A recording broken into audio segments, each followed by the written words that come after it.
హిందూ సాంప్రదాయంలో కొబ్బరికాయకు చాలా ప్రాధాన్యత ఉంది. గుడికి వెళ్ళిన పండగలు చేస్తున్న దేవుణ్ణి పూజించేటప్పుడు కొబ్బరికాయను కొడతాము.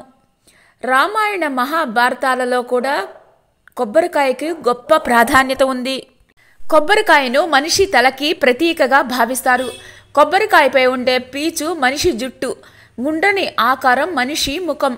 కొబ్బరికాయలోని నీరు రక్తంతోటి పోలుస్తారు. కొబ్బరి లేదా గుజ్జు మనస్సును సూచిస్తాయి.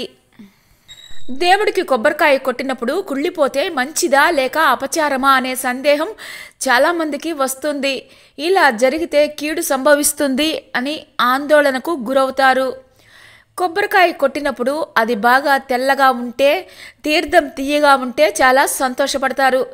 అదే కొబ్బరికాయ కుళ్ళిపోతే కంగారు పడతారు. కొబ్బరికాయ పగిలే విధానం కూడా వివిధ పనులను సూచిస్తుంది. కొబ్బరికాయ కొట్టినప్పుడు సమానంగా పగిలితే మనస్సులోని కోరిక నెరవేరుతుంది అని అర్థం. కొత్తగా పెళ్ళైన వారు టెంకాయను కొట్టినప్పుడు మధ్యలో పువ్వు వస్తే సంతాన ప్రాప్తి లభిస్తుంది. అలా కాకుండా సాధారణంగా టెంకాయను కొట్టినప్పుడు పువ్వు వస్తే శుభం అని అర్థం.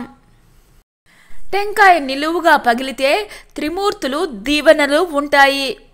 ఆ కుటుంబంలోని కూతురికి కానీ కొడుకుకి కానీ సంతానం లభిస్తుంది అని సూచన.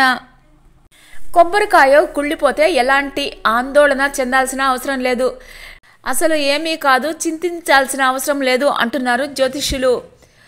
అయితే ఇంట్లో కానీ ఆలయంలో కానీ కొట్టిన కొబ్బరికాయ కుళ్ళిపోతే దానిని పారవేయాలి. చేతులు కాళ్ళు కడుక్కొని మళ్ళీ పూజ చేయాలి. వాహనానికి పూజ చేసిన టెంకాయ కుళ్ళిపోయినప్పుడు ఆ వాహనానికి దిష్టి పోయింది అని అర్థం.